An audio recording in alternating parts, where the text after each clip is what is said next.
Follow them on Twitter, YouTube, Automatic, and iTunes. This is brought to you by LootCrate.com. Now it's time for the Guys Night Podcast!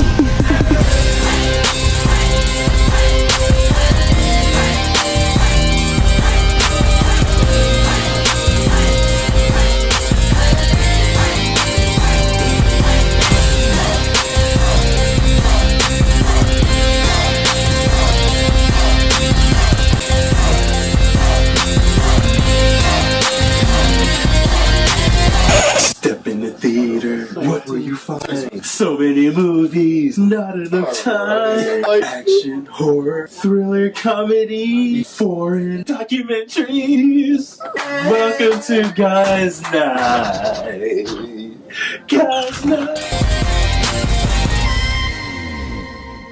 So we just got out of the abomination of a movie called Transformers: The Last Night, praying that this is the last one. I'm extremely pissed. So this is again the 5th attempt in Michael Bay's Transformers saga, and I have to say that this one is probably the worst entry. Age of Extinction, hands down, was my least favorite until I saw this one. The thing that makes this worse is that even with Age of Extinction, they at least had some kind of effort in trying in the story. This had zero effort. The editing was off from the start. On top of that, the characters are forgettable. There's 5 plot points going on along with 6 writers, and even with 6 writers, it still fails. Any Transformer lore, just forget about it. There's there's nothing to it at all. There's no meat to this. And if that's not enough, if you're a fan of this franchise, I have to say that this is the same returning plot point. All the old characters like John Turturro and Josh Duhamel that returned from the first movie, they're completely wasted in this. This had the most potential of all the Transformer movies. You could have done so much with this story, but instead they dropped the ball. I would even say that the villain itself, Quintessa, is just such a weak entry when you had Lockdown in the previous one, which was definitively better. I have to say that this joins the rank of movie hell. I'm going to give Transformers: The Last Night a 0.5 out of 4 stars. This movie was just disappointing on so many levels. The fight scenes were all cluttered. It seemed like the go-to tactic for anyone to take out a large group of guys is to literally do a tumble into everyone. Literally almost every fight started with a tumble. That being said, there were no memorable cameras. I was kind of looking forward to Hot Rod, but he was just disappointing because frankly, he was French. The Mark Wahlberg character didn't really bring anything. He was funny, quippy, but nothing really great. And the new hot chick really didn't do anything. Megan Fox wannabe number 2. Megan Fox lookalike. What's her name? The little girl? Isabel, that was her name. I was looking forward to it when I saw the trailer where she's like, yeah, I fight like a girl and stuff, but they really let me down with it. She didn't seem badass at all, as if they were trying to pull her off in the trailer. I expected this street rat, taking out the Decepticons with tricks and shit, and nothing happened with that.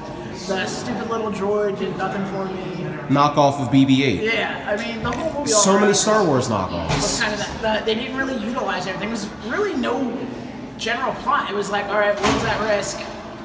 Let's throw shit at it. Basically. I'm gonna give this a 0. A 0? I was just really let down. I honestly, after the last couple of them, I thought this was gonna come through for me, and it really disappointed me, so I'm a little jaded right now, and that's why it's getting a 0. Just don't see it. This is the 5th movie in the Transformers franchise. They ain't getting any better. They fucking suck. Leave it alone and just stop seeing these movies. It's a 0 out of 4. Alright, so as you guys know, I usually stick up for every freaking movie we see, but I cannot stick up for this one. You're proud of me, I finally Good man. hate the movie, but I used to get so hyped for these movies back in high school when Shia and Megan were in it. I was used to get so excited for them. Ever since the 4th and 5th with Mark Wahlberg, it just doesn't have that same feeling to me anymore. And this one was just like all the others, cheesy line after cheesy line. Everything has to be ha-ha joke, everything has to be funny when these people are in life or death situations and they're cracking jokes left and right. The only things I liked were the baby gridlocks, the little Dinobots, and that's a really small part of this movie. It's a ton of plot holes. Don't know how like half the people survived that big battle at the end. How this little 14-year-old is sneaking into military helicopters, and sneaking into battles. Yeah, I give it a 1.